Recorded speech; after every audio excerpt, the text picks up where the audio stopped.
సామెతల గ్రంథం 17వ అధ్యాయము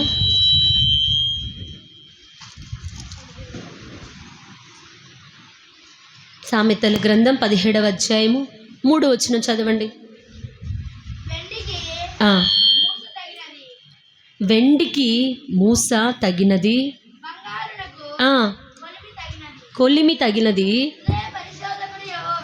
హృదయ పరిశోధకుడు యెహోవాయే. చాలనా?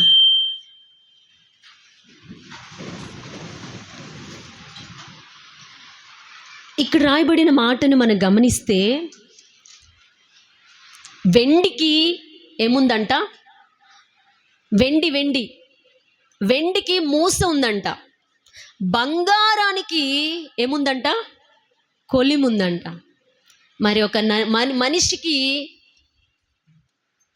మనిషికి ఎవరున్నారంటే అదిగో దేవుడు, హృదయ పరిశోధకుడు. ఎవరైనా ఈరోజు మన దేవుడు పరిశోధకుడుగా బయలుదేరాడు. గట్టిగా చప్పట్లు కొట్టి దేవుని మహిమపరచండి. మన పరిశోధకుడైన యేసయ్యకి గట్టిగా చప్పట్లు కొట్టి దేవుని మహిమపరుద్దాం.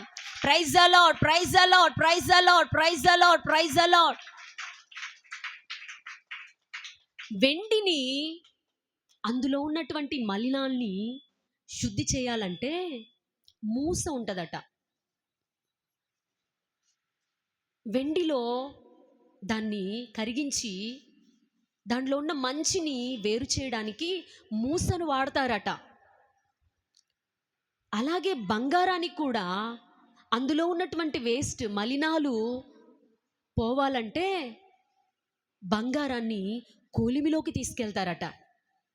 మరి మనిషిలో ఉన్న వేస్టేజ్, మనిషిలో ఉన్న మలినాలు పోవాలంటే మనిషిని ఎక్కడికి తీసుకెళ్ళాలంటే అదుగో ఆయన దగ్గర.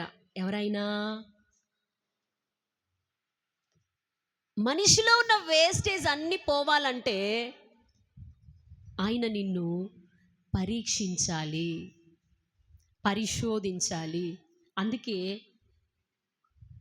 హృదయ పరిశోధకుడు అంటే ఒక మనిషికి ఎవరు కావాలంటే పరిశోధకుడు కావాలి.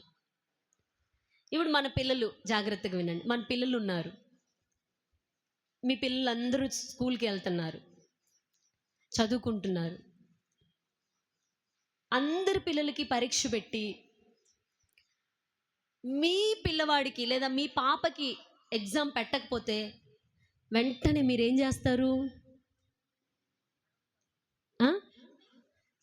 మా పాపకి ఎందుకు ఎగ్జామ్ పెట్టట్లేదు, బయటికి ఎందుకు పంపిస్తున్నారు, అలా చేయకూడదు కదా, ఎగ్జామ్ పెట్టండి అని ఒక తల్లిగా ఒక తండ్రిగా మీరేం చేస్తారు? నోరు తెరిచి చెప్పాలి. అడుగుతాం కదా. ఇప్పుడు మనకి ఏదైనా ఒక అనారోగ్యం వచ్చింది, జ్వరము 10 రోజుల నుంచి వస్తుంది, తగ్గట్లేదు. జ్వరం తగ్గకపోతే మనం ఎక్కడికి వెళ్తాం? ఎందుకు వెళ్తాం? ఎందుకు? టెస్ట్ చేయడానికి. టెస్ట్ చేయించుకోద్దు? లోపల ఏమన్నా టైఫాయిడ్ ఉందా, మలేరియా ఉందా, డెంగ్యూ ఉందా? టెస్ట్ చేయించుకోవాలి. స్కూల్లో పిల్లలకి టెస్టులు పెట్టాలి. ఎగ్జామ్స్ మార్క్స్ తగ్గితే మళ్ళీ బెటర్మెంట్, డబ్బులు ఎక్కువ కట్టించి మళ్ళీ మార్క్స్ కోసం ఎగ్జామ్స్ పెట్టిస్తాం, అన్నీ చేస్తాం కదా. అమ్మ, అర్థమవుతుందా నా మాట? మన రోగం ఏముందా అని చెప్పేసి డాక్టర్ దగ్గరికి వెళ్ళి డబ్బులు ఇచ్చి టెస్ట్ చేయండి అయ్యా, అన్ని టెస్టులకు ఒప్పుకుంటున్నాం. కానీ మన టెస్టుకు మాత్రం మనం ఏమంటున్నాం? ఆయన నిన్ను పరిశోధించినప్పుడు, పరీక్షిస్తున్నప్పుడు, టెస్ట్ చేస్తున్నప్పుడు, శోధిస్తున్నప్పుడు వద్దు. మిగతా అన్నీ మాత్రం ఏమంటాం? పెట్టయ్యా, పెట్టు పెట్టు పెట్టు పెట్టు అంటాం. కానీ మనకి పరీక్షలు దేవుడు పెడుతున్నప్పుడు, ఏమంటున్నాం? అది ఏదో ఒక రకమైన టెస్ట్ పెడతాడు ఆయన. అనారోగ్యమో, నిందలో, అవమానాలో, వ్యాధులో, ఆర్థిక ఇబ్బందులో, ఏదో. అంటే అందరికీ ఒక టెస్ట్ ఉండదు. వాళ్ళ ఆత్మీయ స్థితిగతిని బట్టి వాళ్ళకి టెస్టులు ఉంటాయి. అలాంటప్పుడు ఏమంటున్నారు తెలుసా? వద్దయ్యా, ఈ సమస్యలు వద్దు, నాకు ఈ పరీక్షలు వద్దు, నాకు ఈ సమస్యలు వద్దు, ఈ టెస్ట్లు వద్దు. కానీ దేవుడు అంటున్న మాట ఏంటో తెలుసా? వెండికేమో మూస కావాలట, బంగారాన్నేమో కొలిమిలేస్తే అది కొలిమిలో వేసినప్పుడు ఎలా ఎలా మెరిసిద్ది? బంగారం కాల్చినప్పుడు ఇంకా మెరుస్తుంది కదా.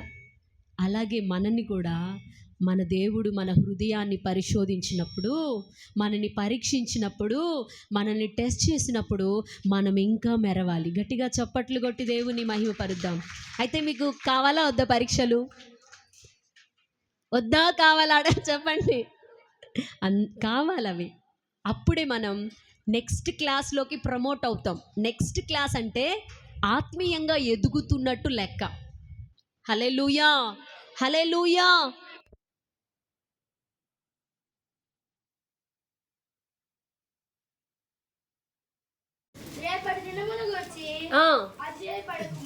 సామెతల గ్రంథం 27:21. మూస చేత వెండిని, కొలిమి చేత బంగారమును, తాము పొందిన కీర్తి చేత నరుణ్ణి పరిశోధింపవచ్చును. చాలమ్మా. మూస చేత ఏంటంట? ఇందాక చెప్పుకున్నాం, వెండిని. తర్వాత కొలిమి చేత, అలాగే తాను పొందిన కీర్తి చేత నరుణ్ణి ఏం చేస్తాడట? ఇచ్చి శోధిస్తాడు, ఇవ్వకుండా.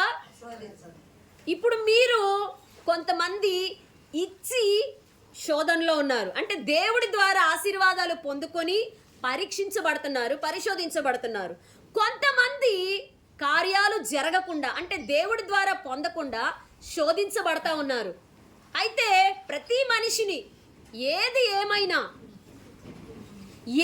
ఏమైనా ప్రతి మనిషిని దేవుడు ఏం చేస్తున్నాడో తెలుసా? పరిశోధిస్తున్నాడు. హల్లెలూయా. ఇప్పుడు మీలో చాలా మంది అంటారు, ఇంకా నాకు ఇవ్వలేదు, నన్ను దేవుడు ఏడిపిస్తానే ఉన్నాడు, నేను అడిగింది అంటారు.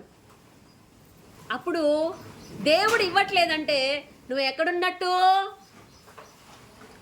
చెప్పాలి. ఎక్కడున్నట్టు చెప్పాలి, నోరు తెరిచి. అది పెట్టి హల్లెలూయా. దేవుడు మనం అడిగినవన్నీ ఆయన ఇవ్వట్లేదు. మనం ఎక్కడున్నట్టు అంటే మనము టెస్ట్లో ఉన్నట్టు. హల్లెలూయా. తర్వాత పొందిన తర్వాత అలాగని వాళ్ళకి అన్ని కార్యాలు చేసేసి వాళ్ళని విడిచిపెడతాడు అనుకున్నారా? దేవుడు నెవర్, విడిచిపెట్టడు. తాను పొందిన కీర్తి, తాను పొందిన అభివృద్ధి, తాను పొందిన ఆశీర్వాదం, తాను పొందినటువంటి దీవెన, దాంట్లోనట ఏం చేస్తాడట? పరిశోధిస్తాడు. అంటే దేవుడు అందరినీ ఒకలాగా చూస్తున్నాడా? ప్రతి మనిషిని దేవుడు ఏం చేస్తున్నాడు తెలుసా? నాతో సహా ఏం చేస్తున్నాడు తెలుసా? పరిశోధిస్తున్నాడు. హల్లెలూయా, హల్లెలూయా. ఎందుకు పరిశోధన? ఇప్పుడు సైంటిస్టులు ఉన్నారు, ఏం చేస్తారు? వాళ్ళు రీసెర్చ్ చేస్తారు, ఇన్వెస్టిగేషన్. రీసెర్చ్ చేసి ఎప్పుడు ఒక రోజులో అయిపోద్ది రీసెర్చ్? చెప్పండి, చదువుకున్న పిల్లలు ఉన్నారు. రీసెర్చ్ అనేది ఎన్ని రోజులు జరుగుతుంది? ఒక సైంటిస్టు ల్యాబ్లో దేన్నైనా సరే, అది హెల్త్కి సంబంధించింది కానీ ఇంకేమైనా సరే, మెడికల్కి కానీ, అగ్రికల్చర్కి కానీ, ఇంజనీరింగ్ కానీ, సంథింగ్ ఏ దాంట్లోనైనా సరే టెస్ట్ చేసేటప్పుడు, అది ల్యాబ్లో పెట్టినప్పుడు ఒక రోజు, ఒక 2 రోజులు, ఒక 3 రోజులు, అంత తొందరగా అవుతుందా? అవ్వదు. అది ఎన్ని రోజులు పరీక్షించబడాలంటే దాంట్లో ఉన్నటువంటి మంచిని తెలుసుకుంటారు టెస్ట్ చేసి, దాంట్లో ఉన్న చెడును కూడా ఏం చేస్తారు? ఎలకల్ని ప్రవేశపెట్టాం మేము, ఏమేమి వస్తున్నాయో ఇప్పుడు టెస్ట్ చేయాలి అంటారు. హల్లెలూయా. నా ప్రియమైన దేవుని బిడ్డలారా, ఒక పరిశోధకుడు, ఒక సైంటిస్ట్ ఏం చేస్తాడో తెలుసా? అందులో ఉన్నటువంటి మంచిని కానీ చెడును కానీ తెలుసుకోవడానికి కోసం కొన్ని రోజులు ల్యాబ్లో ఏం చేస్తారంటే పరీక్షిస్తూ ఉంటారు. వాళ్ళు ఏదైతే సాధన చేస్తున్నారు, అలాగే మన దేవుడు కూడా మనలో ఉన్న మంచిని మనలో ఉన్న చెడును తెలుసుకోవడానికి ఆయన మనల్ని ఏం చేస్తాడు చెప్పాలి. మనలో ఉన్న మంచిని, మనలో ఉన్న చెడును ఆయన ఏం చేస్తాడు మరి తెలుసుకోవాలంటే ఏం చేయాలి? ఎన్ని రోజులు? ఆయన ఇష్టం, ఆయన ఇష్టం. అది సంవత్సరం కావచ్చు, 2 కావచ్చు, 3 కావచ్చు, 10 కావచ్చు, 20 కావచ్చు, ఎన్నైనా కావచ్చు. ఆయన టెస్ట్ చేస్తున్నప్పుడు మనం ఏం చేయాలి తెలుసా? ఓకే ప్రభా అన్నీ అప్పగించుకొని మౌనంగా ఉండాలి. ఇంకేం చేయలేం. మనం పరీక్షిస్తున్నప్పుడు ఆయన దగ్గర నుంచి మనకి సహాయం రాదు. అప్పుడు మనం సహాయం రానప్పుడు మనం మౌనంగా ఉండాలి. హల్లెలూయా, హల్లెలూయా. కీర్తనల గ్రంథం 139వ అధ్యాయము 1వ వచనంలో ఒక మాట ఉంటుంది చూడండి. పరిశోధించి తెలుసుకున్నావు, నేను కూర్చుండుట, నేను లేచుట నీకు తెలియను. నాకు తలంపు పుట్టక మునిపే నీవు నా మనస్సును గ్రహించుచున్నావు. నా నడకను నా పడకను నీవు పరిశీలన చేసి ఉన్నావు. నా చర్యలన్నింటినీ నీవు బాగుగా తెలుసుకొని ఉన్నావు. యెహోవా మాట నా నాలుకకు రాకమునుపే అది నీకు పూర్తిగా తెలిసి ఉన్నది. వెనుకను ముందును నీవు నన్ను ఆవరించి ఉన్నావు. నీ చెయ్యి నా మీద ఉంచి ఉన్నావు. చాలు నాన్న, ఇంకా తల్లు పైకెత్తే నేను మీకు వివరిస్తాను. పరిశోధకుడు ఎలా తన పరీక్షను టెస్ట్ చేస్తాడంటే మనలో ఉన్న ప్రతి పార్ట్ని పరీక్షిస్తాడు, ప్రతి పార్ట్ని పరిశీలిస్తాడు. ఎలాగైతే సైంటిస్టు తను పరిశోధన చేసేటప్పుడు ప్రతి పార్ట్ని గమనిస్తాడో, మన పరిశోధకుడు సైంటిస్టుల కంటే సైంటిస్టులు అందరికంటే, జ్ఞానులందరికంటే మన దేవుడు గొప్ప దేవుడు. అలాంటి దేవుడు ప్రతి ఈచ్ ఎవ్రీ ఇంత చిన్న పార్టికల్ ఉంటుంది, ఇంత చిన్నది ఉంటుంది దుమ్ములో చిన్నది ఉంటుంది రేణువు, అది కూడా టెస్ట్ చేస్తాడు. మనం ఏమనుకుంటాం అంటే మన దేవుడు ఏం చూడట్లేదులే నన్ను అనుకుంటాడు. ఏం చూడట్లే, పైనే ఆరాధన ఆరాధన స్తోత్రం స్తోత్రం స్తోత్రం అదొక్కటే చూస్తాడు మన దేవుడు అనుకుంటాం. మనం ఏమనుకుంటాం? అబ్బా అంతా చూస్తున్నాళ్ళే అనుకుంటాం. ఆరాధించేది, ప్రార్థన చేసేది, పాట పాడేది అన్నీ చూస్తున్నాళ్ళే అని మనం అనుకుంటాం. కానీ ప్రతి పార్ట్ ప్రతి భాగం ఆయన ఏం చేస్తాడు తెలుసా? పరిశోధన చేస్తున్నాడు. వెనకేం చేస్తున్నావు, ముందేం చేస్తున్నావు, ఆలోచన ఏం చేస్తున్నావు, కళ్ళతో ఏం చేస్తున్నావు, హృదయంతో ఏం చేస్తున్నావు, కాళ్ళతో ఏం చేస్తున్నావు, చేతులతో ఏం చేస్తున్నావు. తలంపు పుట్టక మునిపే, మాట నాలుకకు రాక మునిపే, ఇంకా నోట్లోకి వచ్చి ఉండదు, అది ఆల్రెడీ తెలిసే ఉంటుంది. మరి ఇంత పరిశోధకుని మభ్య పెట్టగలమా? ఇంత పరిశోధకుడు ఉన్నాడు. నేను మేము భయపెట్టడానికి చెప్పట్లా. పరిశోధకుడు బయలుదేరాడు. మరి మీరు ఎంత పవిత్రంగా ఉంటారో, ఎంత జాగ్రత్తగా ఉంటారో, నా ముందు ఒకలాగా, పాస్టర్ అయ్య ముందు ఒకలాగా, లేదా విశ్వాసులైనటువంటి వాళ్ళ ముందు ఒకలాగా, భర్త ముందు ఒకలాగా, లేదా భార్య ముందు ఒకలాగా ఏషాలై బాకండి. అసలు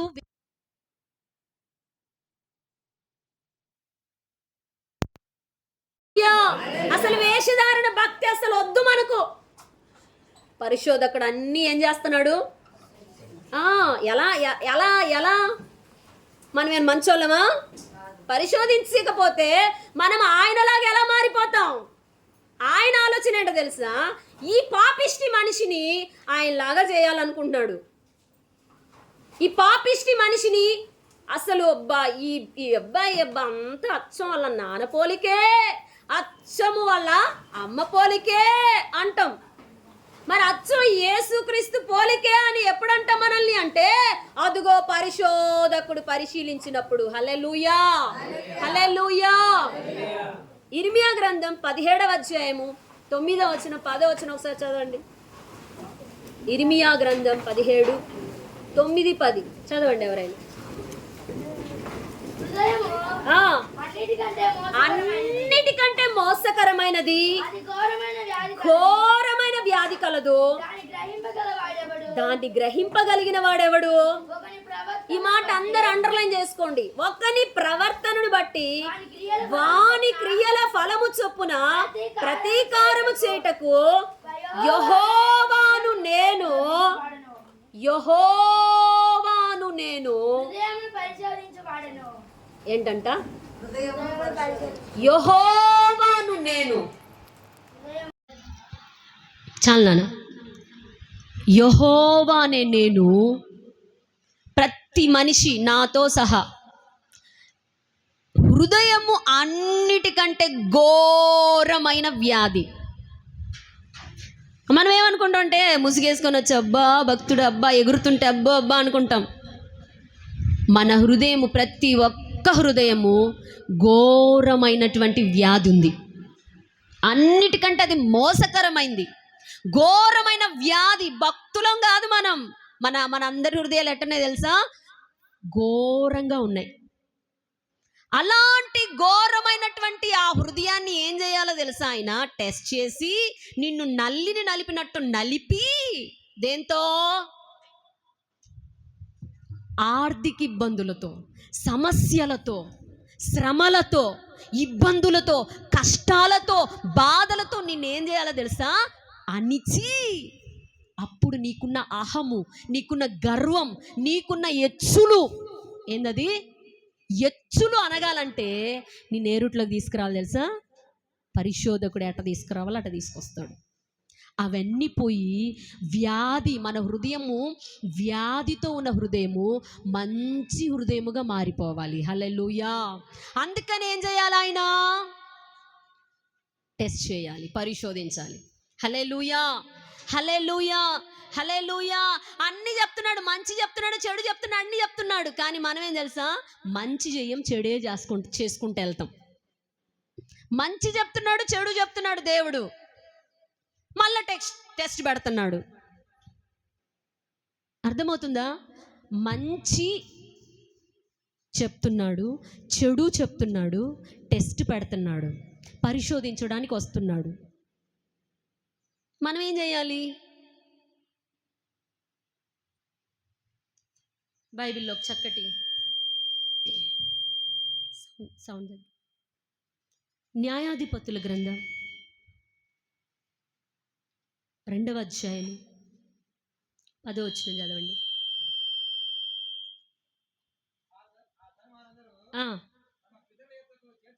చేర్చబడిరి,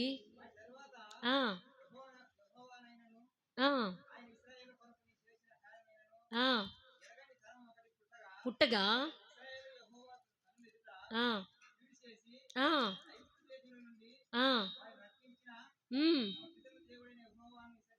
విసర్జించి, చాలన్నా. ఇప్పుడు 3వ అధ్యాయం 1వ వచనం చదవండి.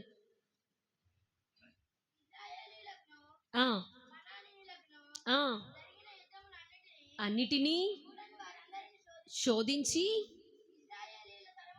ఇశ్రాయేలు తరతరముల వారికి, అనగా పూర్వము ఆ యుద్ధములను ఏమాత్రము చూడని వారికి యుద్ధము చేయ నేర్పునట్లు యెహోవా ఉండనిచ్చిన జనములు ఇవి. చాలు నాన్న, ఇంక తల్లి పైకెత్తి నేను మీకు వివరిస్తాను.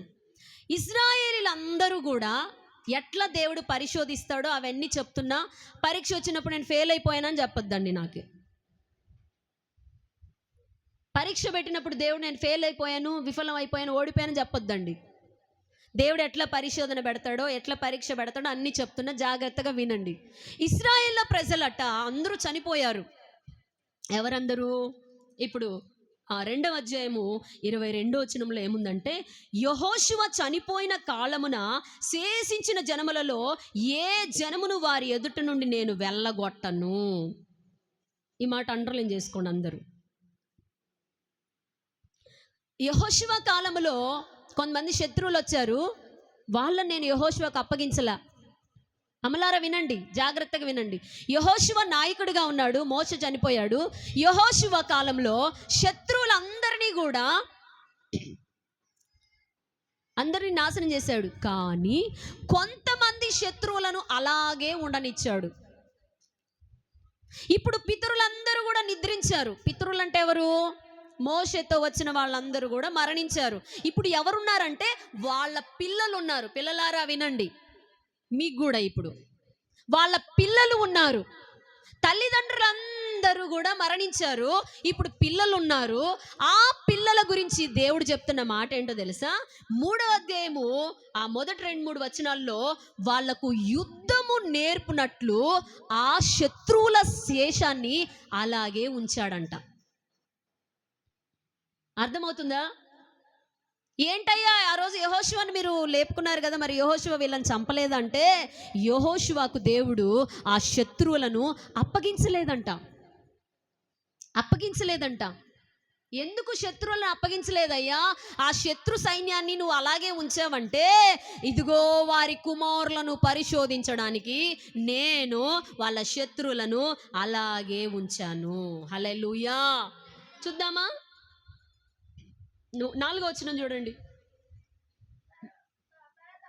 తరతరముల వారికి అనగా వీళ్ళెవరు చూడలేదంట. పూర్వము ఆ యుద్ధాలు అంటే మోషే కాలములో, యెహోషువ కాలంలో జరుగుతున్న యుద్ధాలను వీళ్ళు చూడలేదంట. ఎవరు? వాళ్ళ పిల్లలు.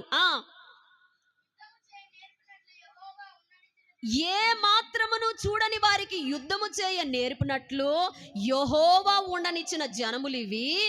ఫిలిస్తీన్ల 5 సర్దారుల జనులను, కనానీలందరూ, సీదోనీయులను, బయల్హెర్మోను మొదలుకొని హమాతునకు పో మార్గం వరకు లెబానోను కొండలో నివసించు హివ్వీలను.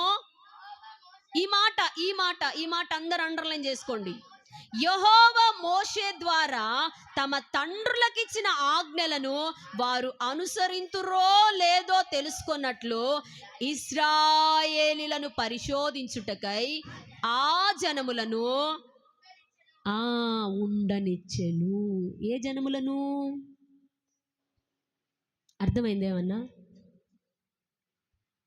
దేవుడు కావాలనే శత్రుశేషాన్ని ఉంచాడు. అది అర్థమవుతుందా?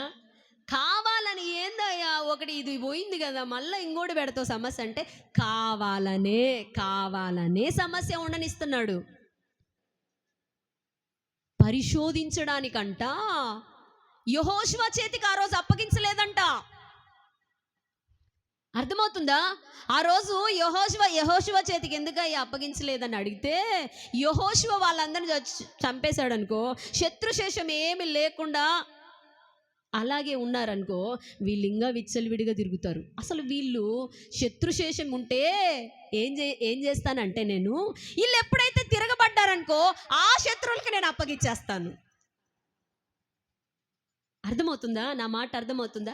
ఎప్పుడైతే ఇశ్రాయేలు నాకు అంటే వారి పిల్లలు నాకు యాంటీగా ఎప్పుడు లేస్తారంటే, ఆజ్ఞలు కట్టడలు అనుసరించకుండా వాళ్ళు విగ్రహారాధన వైపు మళ్ళీపోతే, వాళ్ళు లోకంలోకి వెళ్ళిపోతే, వాళ్ళు దేవుణ్ణి ఆరాధించకుండా వాళ్ళకు నచ్చినట్టుగా వారు కార్యక్రమాల్లోకి వెళ్ళిపోతే, అప్పుడు వీళ్ళను పంపిస్తాడట.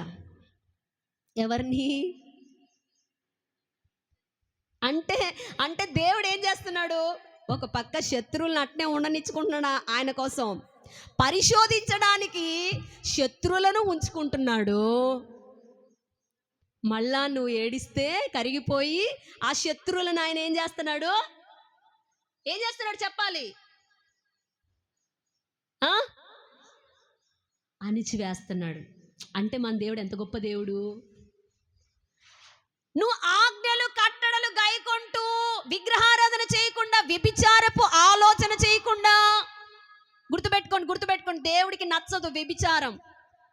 దేవుడికి మోహపు చూపు నచ్చదు. మొగోళ్ళని అట్రాక్ట్ చేయడం అస్సలు నచ్చదు. క్రైస్తవులే ఎక్కువగా ఇది చేస్తున్నారు. ఆత్మలు ఆరాధించే వాళ్ళ ఎక్కువ చేస్తున్నారు ఇది.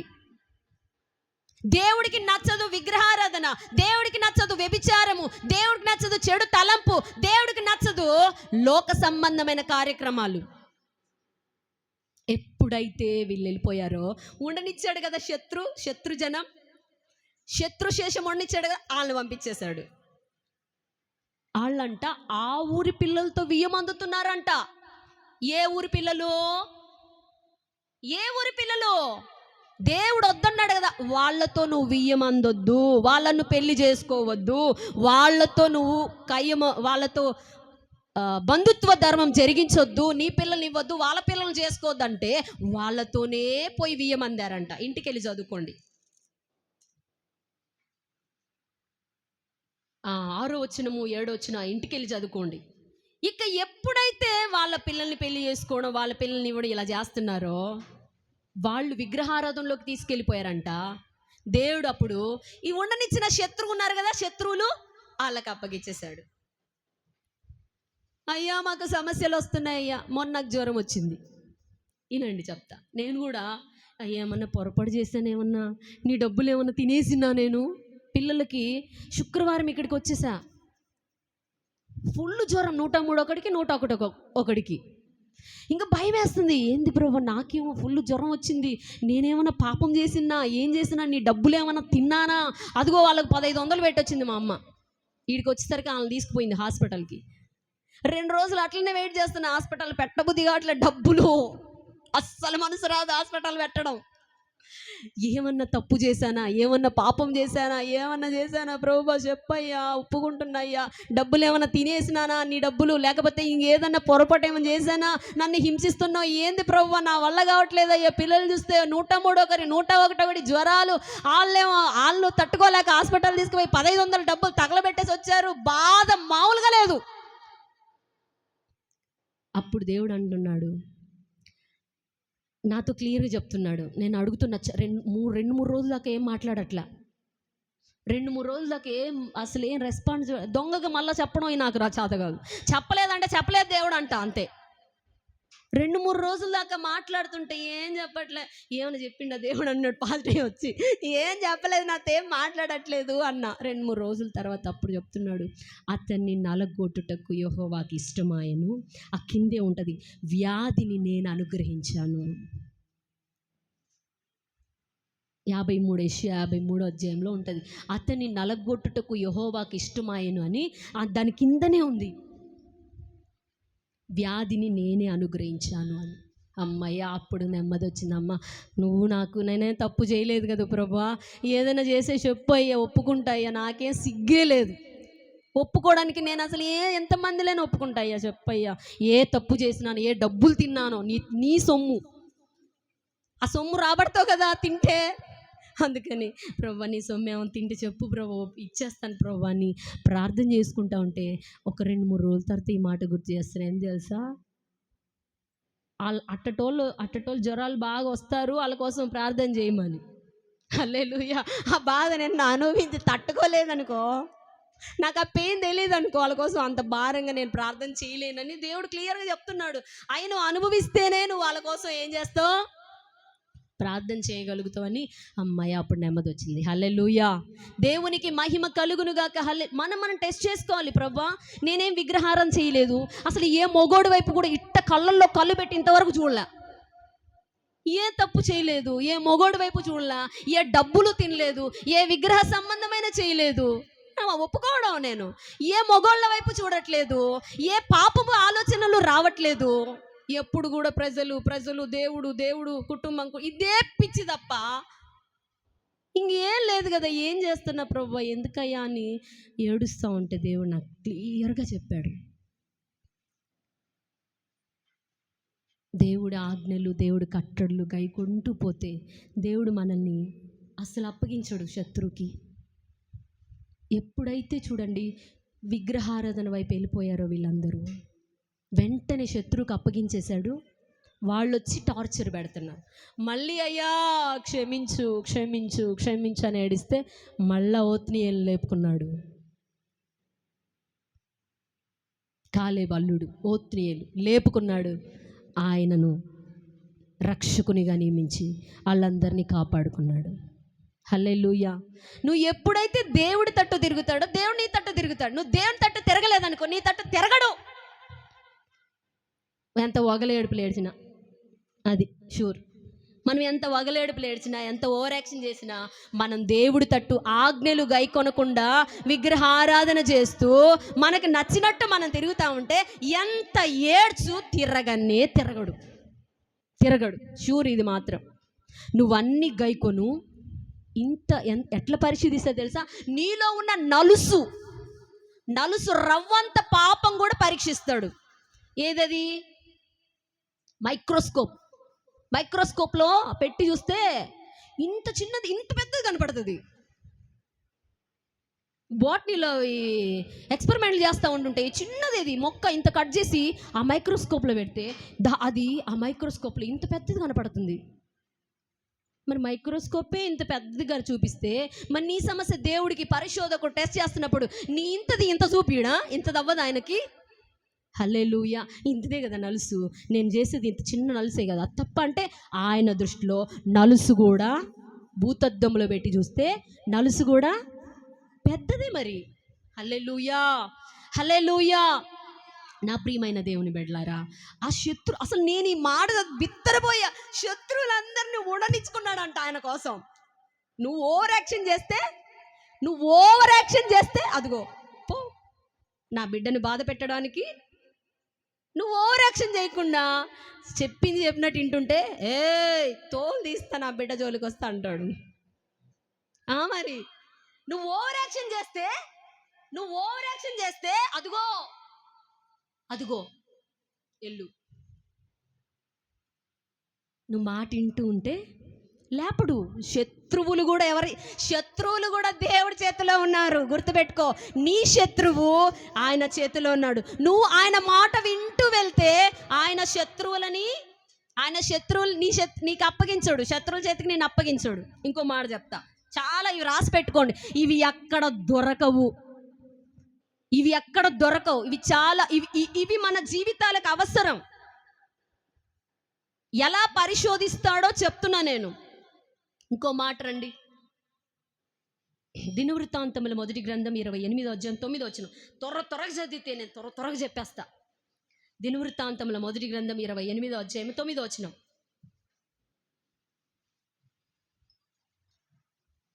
చదవండి ఎవరైనా.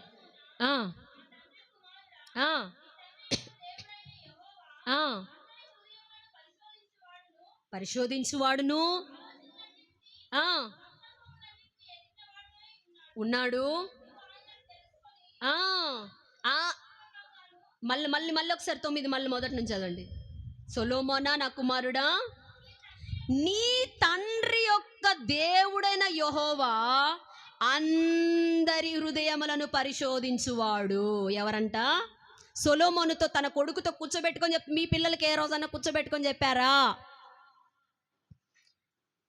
మీ పిల్లలు ఏ రోజైనా కూర్చోబెట్టుకొని చెప్పావా? సొలొమోనుతో తండ్రి దావీదు కూర్చోబెట్టుకొని హెచ్చరిక చేస్తున్నాడు. ఏమని?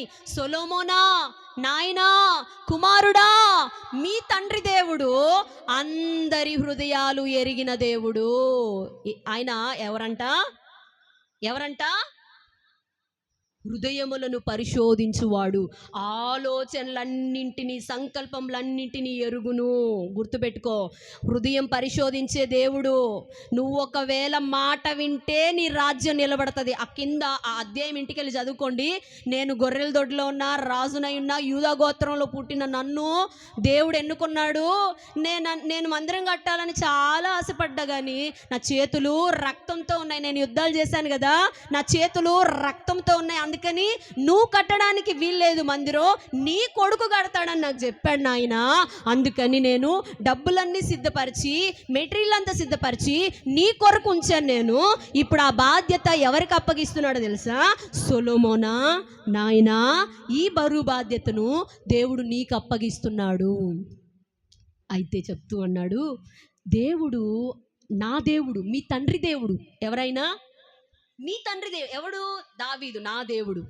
నా దేవుడు ఎట్లాంటి దేవుడు తెలుసా? హృదయాలు పరిశోధించే దేవుడు. ఆయన పరిశోధిస్తాడు. ఆయన దగ్గర ఇంత రిమార్క్ వచ్చిందా, తోలు తీసి ఆరబెడతాడు.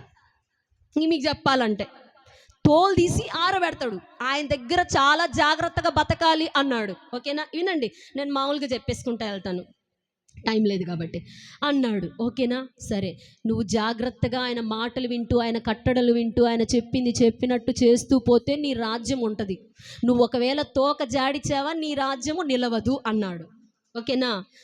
సరే డాడీ, నువ్వు చెప్పింది చేస్తాను డాడీ, మాట తప్పని డాడీ అన్నాడు. ఓకేనా?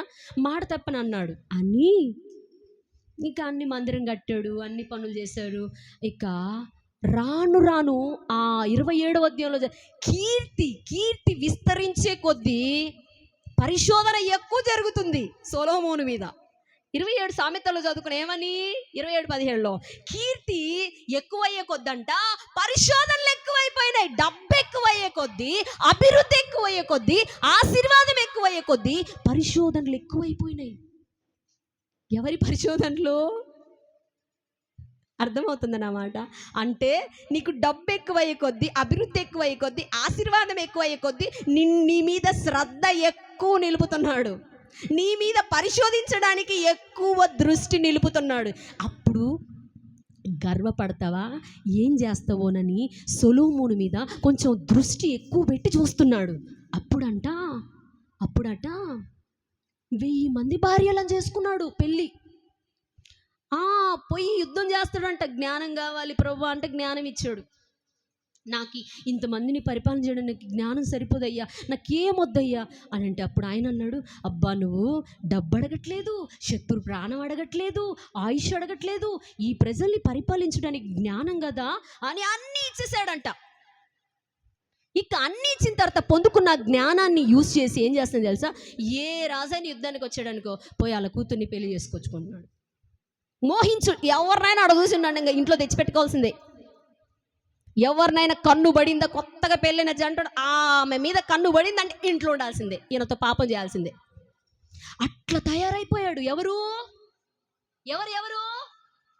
అలా తయారైపోయేసరికి నా ప్రియమైన దేవుని బిడ్డలారా, దేవుడు ఇంత కూడా వదలడు కదా.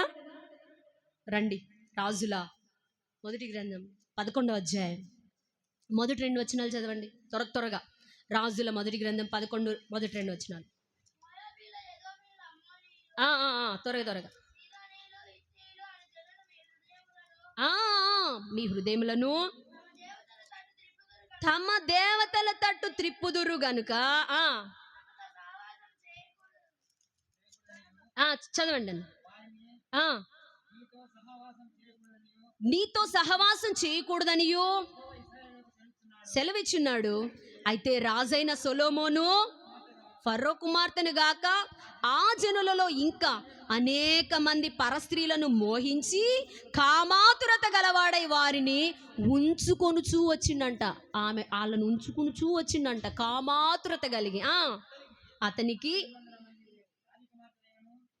నోట్ చేసుకోండి, 700 మంది రాజకుమార్తెలైన భార్యలను 300 మంది ఉపపత్నులు కలిగి ఉండిరి. ఈ మాట అండర్లైన్ చేసుకోండి. అతని భార్యలో అతని హృదయమును త్రిప్పివేసిరి. హృదయ పరిశోధకుడు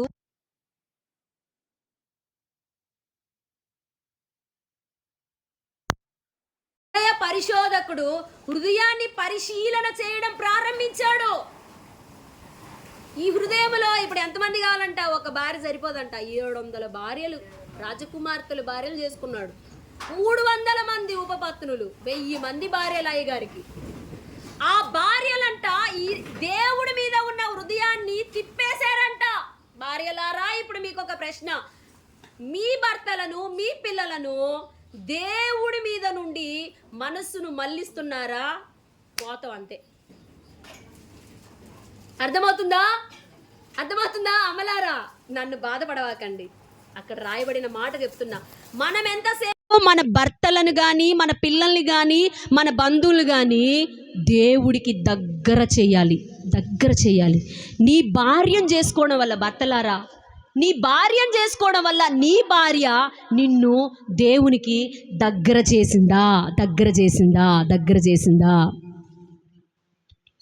నీ భార్యను చేసుకోవడం వల్ల నువ్వు దేవునికి దగ్గర అయిపోయావా? 1000 మంది భార్యల్ని పెళ్లి చేసుకోవడం వల్ల ఆయన హృదయం ఏమైపోయిందంట? ఇప్పుడు పరిశోధకుడు బయలుదేరాడు. జ్ఞానం వచ్చింది, కీర్తి. అబ్బా, ఆ దేశంలో సొలొమోను భలే పరిపాలన చేస్తున్నాడు, సొలొమోనాను భలే పరిపాలన చేస్తున్నాను పేరు వచ్చింది. అయ్యగారికి పేరు ఎక్కువయ్యే కొద్దీ పరిశీలన కూడా ఎక్కువైంది. డబ్బు ఎక్కువయ్యే కొద్దీ, అభివృద్ధి ఎక్కువయ్యే కొద్దీ అయ్యగారి మీద కాన్సన్ట్రేషన్ దేవునికి ఎక్కువగా ఉందంట. గుర్తుపెట్టుకోండి. ఫెయిల్ అయిపోయాడు. ఇక దేవుడు ఏం చేశాడు, ముందే చెప్పాడు, తండ్రి పూసకొచ్చినట్టు కూర్చోబెట్టుకొని చెప్పాడు, నువ్వు ఆజ్ఞల ప్రకారం గాయకుంటే నీ రాజ్యం ఉంటుంది, లేకపోతే ఉండదు అన్నాడు. మొత్తము ఒక ఆయనతో చెప్తున్నాడు, ఒక వస్త్రము తీసుకొని చించేసి 10 చీటీలు, 10 వస్త్రపు చీటీలు ఉంటాయి కదా, అది 10 చీటీలు తీసి యెరోబాంకి ఇచ్చేసాడు. యెరోబామా, ఈ 10 రాజ్యాలు, ఈ 10 గోత్రాలను నువ్వు రాజ్యం ఏలాలి. ఈ 10 చీటీలు నీ చేతికి ఇస్తున్నాను, ఒక్కటిస్తున్నా. ఎవరికి? సొలొమోనుకు ఒక్కటిస్తున్నా. ఒక్క గోత్రాన్నే ఏలాలి. ఎందుకో తెలుసా? అదుగో చదవండి ఆ మాట కూడా. రాజుల మొదటి గ్రంథం 11:33 చదవండి త్వరగా.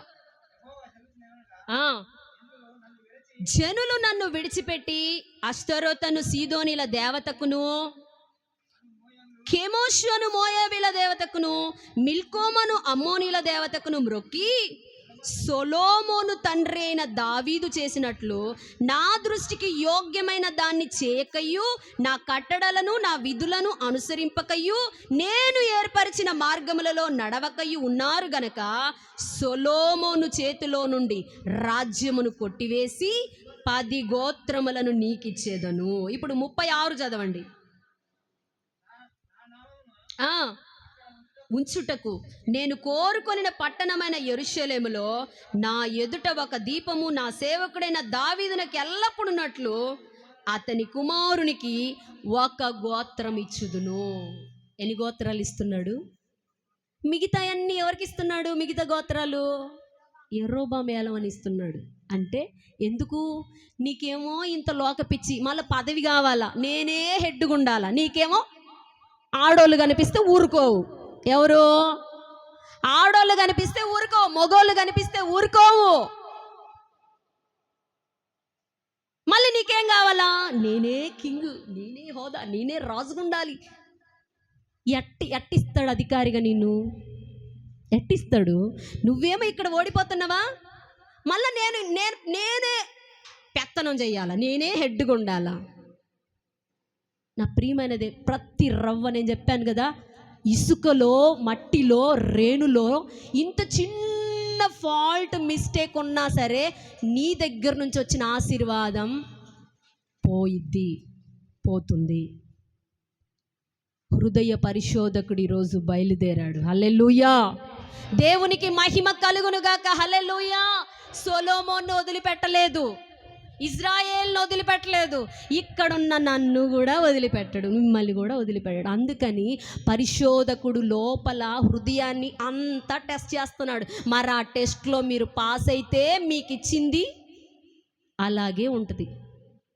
ఒకవేళ మీరు ఫెయిల్ అయిపోతే మీ చేతిలో నుండి అన్నీ తీసే. రెండో మాట చూద్దాం. ఆదికాండం 22వ అధ్యాయం 1వ వచనం. త్వరగా చదవండి. 22వ అధ్యాయం 1వ వచనం. జరిగిన తర్వాత చాలమ్మా. దేవుడు చదువు. దేవుడు అబ్రహామును పరిశోధించెను. ఎట్లనగా ఆయన అబ్రహామా పిలువగా అతడు చిత్తము ప్రభువా అనెను. ఆయన నీకు ఒక్కడై ఉన్న నీ కుమారుణ్ణి అనగా నీవు ప్రేమించు ఇస్సాకును తీసుకొని వెళ్ళి పర్వతములలో ఒక దాని మీద చాలమ్మా బలి అర్పించాలి. రెండవదిగా పరిశోధన అబ్రహాముకు జరుగుతుంది. మొదటి పరిశోధన విన్నారు కదా, దేవుడే శత్రువుల్ని పెట్టుకుంటాడు, నువ్వు ఓవర్ యాక్షన్ చేస్తే ఆ శత్రువుల్ని పంపుకుంటాడు. అంటే ఒక జనం ఎప్పుడు రెడీగా, అది రోగమే కావచ్చు, నవ్వుతున్నారు అక్కళ్ళు, అది రోగమే కావచ్చు, ఏదైనా సరే నువ్వు ఎక్స్ట్రా చేస్తే నీ తోలు ఒలసడానికి పక్కనే ఎవరున్నారు? శత్రువులు ఉన్నారు. ఓకేనా? నువ్వు మాట వింటే మళ్ళీ ఏం చేస్తాడు? ఓత్నీయులను ఏర్పరచుకొని నిన్ను కాపాడడానికి పంపించేస్తాడు. అంటే ఆయనే కాపాడుతుంటాడు, ఆయనే పంపిస్తుంటాడు. అంటే అన్నీ ఎవరి చేతుల్లో ఉన్నాయి? కాబట్టి మనం ఎవరి మాట వినాలి? మన దేవుడికి నచ్చంది అంత కూడా అలాగే సొలొమోను కూడా మాట వినినంతసేపు చెప్పినంతసేపు ఆయన రాజ్యం సూపర్గా ఉంది. ఎప్పుడైతే తోక జాడించాడో, అమలారా ఇంటున్నారా? అట్టు కాదు, నా సైడ్ చూడండి. ఎప్పుడైతే తోక జాడించాడో అంటే మాట వినలేదో విగ్రహారాధన వైపు, ఆడోళ్ళ వైపు, లోక సంబంధమైనటువంటి ఆ పిచ్చిలోకి వెళ్ళిపోయాడో రాజ్యం ఏమైపోయింది? పోయింది. నెక్స్ట్ రెండవది దేవుడు చెప్తున్న మాట ఏంటో తెలుసా? దేవుడు అంట పరిశోధకుడు అబ్రాహాం దగ్గరికి వచ్చాడు. ఎవరి దగ్గరికి వచ్చాడు పరిశోధకుడు? అబ్రాహాం దగ్గరికి వచ్చేసరికి పరిశోధించడానికి ఏమడుగుతున్నాడు తెలుసా? నువ్వు ప్రేమించే నీ ఇస్సాకును తీసుకొచ్చి బలిపీఠం మీద పెట్టి. ఈరోజు మీరు ఏది ప్రేమిస్తున్నారో పరిశోధకుడికి తెలుసు, నాకు తెలియకపోవచ్చు. ప్రేమించేది నువ్వు ఎవరిని ప్రేమిస్తున్నావు? డబ్బునా, పిల్లల్నా, నీ భార్యనా, భర్తనా? ఏదైతే నువ్వు ఎక్కువగా ప్రేమిస్తున్నావో తీసుకొచ్చి అక్కడ పెట్టాలి. ఒకవేళ పెట్టలేదనుకో ఫెయిల్యూర్ అంతే. ఎందుకో తెలుసా? నాకంటే నీ భార్య ఎక్కువ, నాకంటే నీకు డబ్బు ఎక్కువ, దశంభాగం ఇలాపోతున్నావా, నేను నాకంటే డబ్బు ఎక్కువ, పో ఫెయిల్యూర్ అంతే. నాకంటే నీకు డబ్బు ఎక్కువ, నా సొమ్ము ఏమెక్కువ నీకు నాకంటే? ఈరోజు చాలామంది తినేస్తున్నారు దశంభాగాలు. దేవుడు సొమ్ము నువ్వు ప్రేమించేస్తున్నావు, తినేస్తున్నావు, నువ్వు ఫెయిల్యూరే. 6 సబ్జెక్టులు పాస్ అవుతున్నావు, అబద్ధాలు ఆడవు, దొంగతనం చేయవు, ఏది వ్యభిచారం అసలు ఆడలో పెట్టు కూడా కానీ డబ్బు పిచ్చింది నీకు. మరి అబద్ధాలు ఆడవు, దొంగతనం పక్కింటోళ్ళది ఏది వద్దంటావు, మరి దేవుడు సొమ్ము అయితే కావాలి తింటావు. 6 సబ్జెక్టులు ఉన్నాయి, 5 సబ్జెక్టులు బాగా 100కు 100 మార్కులు వచ్చి ఒక్క సబ్జెక్టులో 0 వచ్చిందనుకో, పోనీ 34 వచ్చినాయి అనుకో, ఫెయిలా పాసా? వెళ్ళినా మరి ఈ ఒక్క దాంట్లో నువ్వు ఫెయిల్ అయితే ఏం చేయాలి? దేవుడు పరిశోధకుడు పరీక్షిస్తున్నాడు. వాళ్ళే కాదు పరీక్షించేది, అమలారా విన్నారా? ఉద్యోగస్తుల్ని టెస్ట్ చేస్తాడు. గుర్తుపెట్టుకోండి, ఉద్యోగస్తులు పరిశోధించబడతారు. కూలి చేసుకునే కూలి ఏది 100 రూపాయలు తెచ్చుకునే ఆయనను కూడా పరీక్షిస్తాడు. నెలకి 3,000 వస్తుంది, 3,000 జీతం, లేదా 4,000 వస్తుంది పెన్షన్, వాళ్ళను కూడా పరిశోధిస్తాడు. అయ్యా నేను పేదోడిని, అయ్యా నేను లేదు, పేదోడు కాదు, కూలోడు కాదు, ఉద్యోగస్తుడు కాదు, ప్రతి ఒక్కడు పరిశోధకుడి దగ్గరికి రావాల్సిందే. టెస్ట్ చేస్తే ఫెయిల్యూర్ వచ్చిందనుకో అంతే నువ్వు ఇంకా. అబ్రహాము బాగా ప్రేమిస్తున్నాడు, దాన్ని తీసుకొచ్చి ఆ ప్రేమను పెట్టాలి. దేవుడు ఎక్కువ, ప్రేమ ఎక్కువ. ఈరోజు చాలామంది ఆమె లేకపోతే నేను బతకను, ఆయన లేకపోతే నేను బతకను. తెచ్చిపెట్టు ప్రేమని, బలిపీఠం మీద తెచ్చిపెట్టు. ఆమె లేకుండా నేను బతకలేను, చచ్చిపోతా, అదిగో ఆమె లేకుండా జీవించలేను, పెట్టు బలిపీఠం మీద పెట్టు. ఆ ప్రేమను బలిపీఠం మీద పెట్టు. దేవుణ్ణి ఎక్కువగా ప్రేమించు. నువ్వు దేవుడి కోసం బలిపీఠం మీద పెట్టావు కదా, అది దేవుడు చూస్తాడు ఖచ్చితంగా. అల్లారు ముద్దుగా పెంచుకున్న కొడుకును తెచ్చి బలిపీఠం మీద పెట్టమంటే మర్యాదగా దేవుడు చెప్పిన మాటకు భయపడి బలిపీఠం మీద పెడితే దేవుడు అంటున్నాడు, అబ్రహామా చంపొద్దు ఆ చిన్నవాడిని. నా మాట అంటే ఎంత ఇష్టం నీకు, నేను చెప్పిన మాటకి ఎంత నువ్వు లోబడుతున్నావు. ఈ టెస్ట్లో, ఈ పరిశోధనలో నువ్వు పాస్ అయ్యావు. గట్టిగా చప్పట్లు కొట్టి దేవుని మహిమపరచు. నువ్వు నాకు భయపడుతున్నావు, నీ కొడుకు నాకు ఇవ్వడానికి, మందిరంలో పరిచర్య చేయడానికి కొడుకుల్ని పంపం మనం. ఇంకా కత్తిత్తి నరుకుతామా? వాళ్ళకు మందిరంలో పరిచర్య చేయడానికి పిల్లల్ని పంపము, బాప్తిస్మాలు ఇప్పియము, దేవుని కోసం పెంచము. ఇంక ఏమి దేవుడికి అర్పిస్తాం, బలిస్తాం? హల్లెలూయా. ఈరోజు మిమ్మల్ని దేవుడు ప్రశ్న అడుగుతున్నాడు. అంతసేపు నా కొరకు వాళ్ళ అమ్మగారు, పాస్టర్ వాళ్ళ అమ్మగారు, అయ్యా పని చేసుకొని అప్పులు తీర్చుకోవచ్చు కదా. లేదు, నాకు అప్పులొద్దు, ఏమొద్దు, నా కొడుకు మందిరంలో ఉండాలి, పరిచర్య చేయాలి. లేదా మా అప్పులు తీర్చుకోవచ్చు కదా, ఎంతకంత రోజుకు 200-300 సంపాదిస్తాడు కదా, అప్పులు తీర్చుకోవచ్చు కదా, ఇంటికి ఉపయోగించుకోవచ్చు కదా అంటే వద్దొద్దు, నా కొడుకు మందిరంలో ఉండాలి. హల్లెలూయా. దేవునికి మహిమ అట్లా సమర్పించుకునే తల్లిదండ్రులు ఏడున్నారు? కూలిపోద్ది. ఈరోజు మందిరానికి పోతే కూలిపోతుంది. ఎక్కడ బలిపీఠం మీద పెడతాం మనం మన పిల్లల్ని? ఎంతసేపు చూడు మందిరంలో ఉండాలని ఆశపడం. వాళ్ళు బాగా అక్కడ చదువుకోవాలి, అక్కడ హాస్టల్లో చదువుకోవాలి, అక్కడ చదవాలి, ఇక్కడ చదవాలని పిల్లల్ని తరిమేస్తున్నాం. దేవుని పరిచర్య కొరకు నమ్మకంగా బలి అర్పించేటువంటి దేవుని పరిచర్య కొరకు బలిపీఠం మీద పెట్టే పిల్లలు తల్లిదండ్రులు ఎక్కడున్నారండి? ఈరోజు దేవుడు నిన్నే అడుగుతున్నాడు. దేవుడు నిన్ను పరిశోధిస్తున్నాడు. నీకు ఇష్టమైంది డబ్బా ఏంటి, పిల్లల, భార్య ఏంటి, దాన్ని తీసుకొచ్చి ఎక్కడ పెట్టాలి? బలిమిట్. ఒకవేళ నువ్వు దేవుడు నీకేది ఇష్టమో దేవుడు నిన్నే ప్రేరేపిస్తాడు. అది తీసుకొచ్చి పెట్టలేదనుకో, నువ్వు ఫెయిల్యూర్ అవుతావు. హల్లెలూయా. అబ్రహాము పాస్ అయిపోయాడండి ఆ పరిశోధనలో. మరి దేవుడు మన దగ్గరికి కూడా వస్తాడు. ఇంకో మాట చదివి ముగించేస్తాను. కీర్తనల గ్రంథం 105వ అధ్యాయం 19వ వచనం.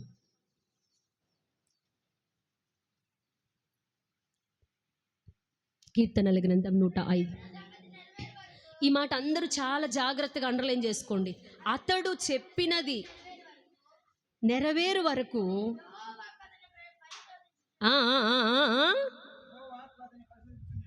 యెహోవా వాక్కు అతనిని పరిశోధించుచుండెను. అండర్లైన్ చేసుకోండి. అతడు చెప్పిన సంగతి నెరవేరు వరకు వాక్కు పరిశోధిస్తుంది. ఇప్పుడు దేవుడు మీ అందరికీ తలలు పైకెత్తని మీకు వివరిస్తాను. మీ అందరికీ దేవుడు మాట్లాడుతున్నాడు కళల ద్వారానో దర్శనం ద్వారానో. వినండి, కళల ద్వారానో దర్శనం ద్వారానో వాగ్దానం ద్వారానో వాక్యము ద్వారానో ఏదో ఒక విధంగా మాట్లాడుతూ ఉంటాడు దేవుడు. మాట్లాడినప్పుడు అప్పుడు మనం అబ్బా దేవుడు నాతో మాట్లాడాడు, దేవుడు నాతో మాట్లాడాడు, నాతో మాట్లాడాడు, నాతో మాట్లాడు, అబ్బా ఎలా అయిపోతాం? నాకు ఈ వాగ్దానం చేశాడు, నాకు ఈ మాట ఇచ్చాడు, నాకు ఈ కళ్ళు ఇచ్చాడు, నాకు ఈ దర్శనం ఇచ్చాడని మనం ఏం చేస్తాం? అవునా కాదా? అయితే నీకు ఎప్పుడైతే వాక్ వస్తుందో, ఎప్పుడైతే రిలీజ్ అవుతుందో కళ, ఎప్పుడైతే దర్శనము వెల్లడవుతుందో అప్పుడు స్టార్ట్ అవుతుంది. ఏంటి? చెప్పండి. పరిశోధన.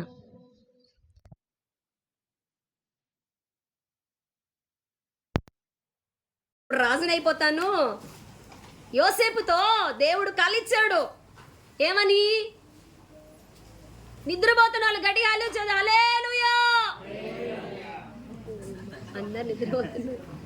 దేవునికి మహిమ కలుగునుగాక. హల్లెలూయా, హల్లెలూయా. నా ప్రియమైన దేవుని బిడ్డలారా, యోసేపుకి ఒక కల వచ్చింది. పనులన్నీ కింద పడ్డాయి, నా పన నిలబడిందని. అప్పుడు అన్నలు ఏమన్నారు తెలుసా? అరే, మా మీద అధికారిగా నువ్వు ఉంటావా? ఆఫ్టర్ ఆల్ నువ్వు ఎవరివి నువ్వు ఒక వేస్ట్ ఫెలోవి. నీ దగ్గర డబ్బు లేదు, నీ దగ్గర హోదా లేదు, నీ దగ్గర జ్ఞానం లేదు, నీ దగ్గర నువ్వు చదువు లేదు, నువ్వు మా మీద ఉంటావా? నువ్వు మా మీద అధికారిగా ఉంటావా అని అన్నలందరూ ఎగతాళి చేశారు. కానీ దేవుడు ఏం చెప్తున్నాడు తెలుసా? కళ ఎవరు ఇస్తారు? వాళ్ళకే వాళ్ళు తెచ్చుకుంటారా? కళ దేవుడిచ్చాడు అనమాట. యోసేపుకు కళ ఇచ్చిన తర్వాత ఎప్పుడైతే ఆ వాక్కు బయలుదేరిందో, ఆ కళ బయలుదేరిందో అప్పటి నుంచి ఏం ప్రారంభమైందంట? పరిశోధన ప్రారంభమైంది. గుర్తుపెట్టుకోండి. దేవుడు నాతో మాట్లాడాడు అనుకుంటాం. మాట్లాడినప్పటి నుండి నీకు టెస్ట్ మొదలవుతుంది. అది ఇంకా జరగదు. అందరూ ఏమంటారు తెలుసా? అమ్మ దేవుడు నీతో మాట్లాడి ఏదమ్మా, ఏది ఇట్లనే అంటారు ప్రజలు. గుర్తుపెట్టుకోండి. దేవుడు ఏదో మాట్లాడానంట, ఏదమ్మా జరగలేదు. చెప్తున్నావే. దొంగ దర్శనాలన్నీ చూస్తా, దొంగ దర్శనాలు, దొంగ కళలు అన్ని చూస్తున్నా, ఏదమ్మా ఏది అంటారు. ఎప్పుడైతే ఆ వాక్కు బయలుదేరిందో పరిశోధన ప్రారంభమైందట. ఎవరికి? ఆ కళ వచ్చినందుకు. రే, వాడు మన మీద వెళ్తాడంటారా, ఈయన్ని చంపేయాలి. అప్పుడు కళలు ఏమైపోతాయో అంటే కళను గురించి పగబట్టారు. గుర్తుపెట్టుకోండి. మనకి వచ్చిన దర్శనాన్ని గురించి చాలా మంది మన మీద పగబడతారు. మనకొచ్చిన కళ, మనకొచ్చిన దర్శనం, మనకొచ్చిన గోలు, దాన్ని బట్టి ఏం చేస్తారు తెలుసా? పగబడతారు. అప్పటి నుంచి టెస్ట్ ప్రారంభమైంది. టెస్ట్ ఏం ప్రారంభమైంది?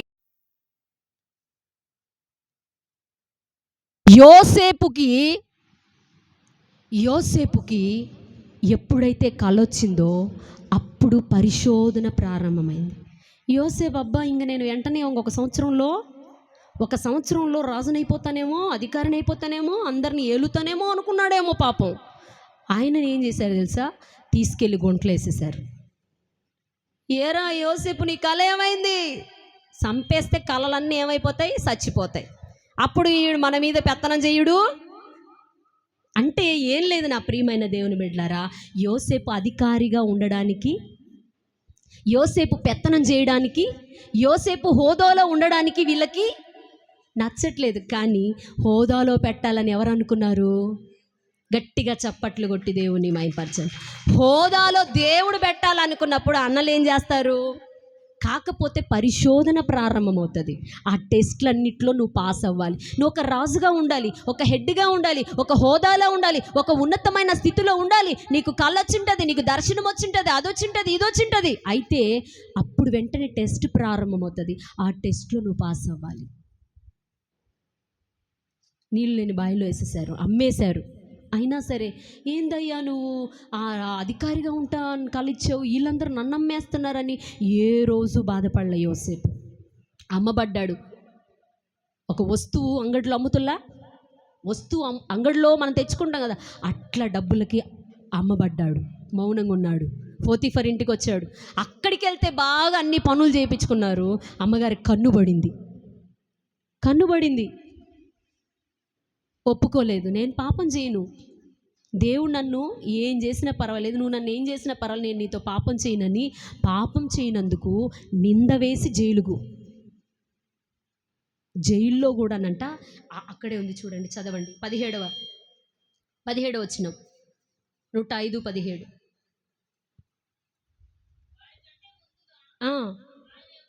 పంపెను, యోసేపు దాసుడుగా అమ్మబడెను. వారు సంకెళ్ళ చేత అతని కాళ్ళు నొప్పించిరి, ఇనుము అతని ప్రాణమును బాధించెను. అతడు చెప్పిన సంగతి నెరవేరు వరకు. హల్లెలూయా. ఈ కష్టాలన్నీ పడాలా వద్దా?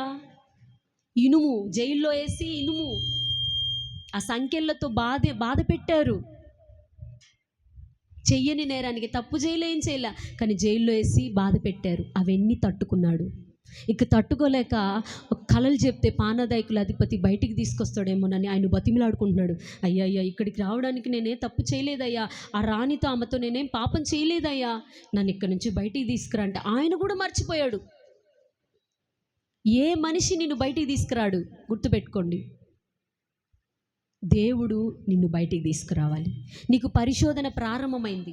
పరిశోధన ప్రారంభమైన తర్వాత ఎవ్వరు నీకు హెల్ప్ చేయరు. అక్కడి నుంచి వాళ్ళు హెల్ప్ చేస్తారు, ఇక్కడ నుంచి ఎవ్వరు హెల్ప్ చేయరు. పానాదాయకుల అధిపతి దగ్గర నుంచి కూడా యోసేపుకి సహాయం రాలేదు. పరిశోధన పూర్తయిన తర్వాత అప్పుడు దేవుడే కలపెట్టి రాజుకి, గుర్తుపెట్టుకోండి, దేవుడే నిన్ను సమస్యలోంచి బయటికి తీసుకురావాలని అనుకోవాలి. అప్పటిదాకా నీ టెస్ట్ ఏమైపోతూ ఉంటుంది? పరిశోధన కంటిన్యూ అవుతానే ఉంటుంది. ఇంకా ముగింపు రాలా. నువ్వు ఎంత బయట పడాలన్నా, యోసేపు పాపం తట్టుకోలేక, ఆయన కూడా మనిషే కదా, బయటపడాలని రిక్వెస్ట్ అడుగుతున్నాడు. అయ్యయ్యా, నీకు కళ అర్థం చెప్పాను కదా, నీకు ఉద్యోగం వస్తుంది కదా, నువ్వు రాజు దగ్గరికి వెళ్ళిపోయిన తర్వాత రిక్వెస్ట్ చేయి, అక్కడ నాకు జైల్లో యోసేపు ఉన్నాడు, ఇబ్బందులు పడుతున్నాడు, తప్పు చేయలేదు, అతన్ని బయటికి తీసుకురా అని రాజుతో చెప్పి నన్ను బయటికి తీసుకురాయ్యా అని రిక్వెస్ట్ చేసుకుంటే పానాదాయకుల అధిపతి కూడా హెల్ప్ చేయలే. నా ప్రియమైన దేవుని బిడ్డలారా, నువ్వు పరిశోధనలో ఉంటే ఎవ్వరూ నీకు హెల్ప్ చేయరు. వాళ్ళు వచ్చి సహాయం చేస్తే బాగుండు, వాళ్ళు వచ్చి 1 లక్ష రూపాయలు ఇస్తే బాగుండు, వీళ్ళు వచ్చి 10,000 ఇస్తే ఎవ్వరివ్వరు. దేవుడే ఇవ్వాలి. దేవుడిచ్చేదాకా పరిశోధనలో ఏముండాలి? ఏడ్చుకుంటూ ఉండాలి. ఏ రోజు యోసేపు చూడండి, నా ప్రియమైన దేవుని బిడ్డలారా, పరిశోధనలు అలాగే నిలబడ్డాడు. ఏ పాపము చేయలేదు. ఆయన ఏమైనా పాపం చేశాడా? పోనీ కష్టాలు రావడానికి? నీతిమంతుడైనటువంటి ఆయనకి, ఎందుకంటే పరిశోధనలో ఉన్నాడు కాబట్టే ఆయనకి ఏమొచ్చాయి? టెస్ట్లు వచ్చాయి. ఈరోజు మీరు అనుకుంటారు చాలామంది, నేనేం పాపం చేయట్లేదు కదా అంటే, అయినా పాపం చేయకపోయినా అబద్ధాలు ఆడట్లేదు, వ్యభిచారం చేయట్లేదు, లోక సంబంధమైనవి విగ్రహారాధనలో లేము, లోక సంబంధమైన కార్యకలాపాలలో మేము వెళ్ళట్లేదు, అయినా మాకు కష్టాలు వస్తున్నాయంటే దేవుడు నిన్ను టెస్ట్ చేస్తున్నాడు, పరిశోధిస్తున్నాడు. నువ్వు ఏ పాపం చేయకపోయినా నిన్ను పరిశోధించిన తర్వాత, ఆయనకు నమ్మకం కుదిరిన తర్వాత, అప్పుడు ఆయనే కల రప్పించాడు రాజుకి.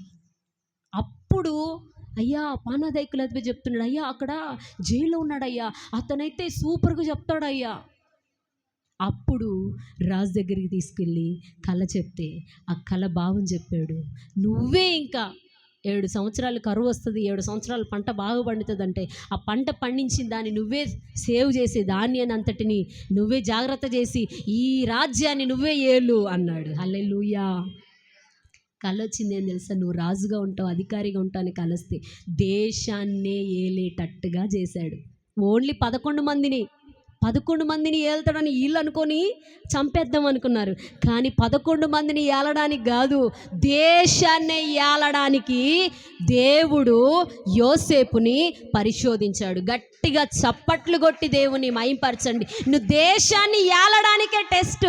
ఈరోజు ఇక్కడున్న మేమైనా ఇక్కడున్న మీరైనా ఉన్నతంగా నిలబెట్టడం కోసమే మనకు పరీక్ష.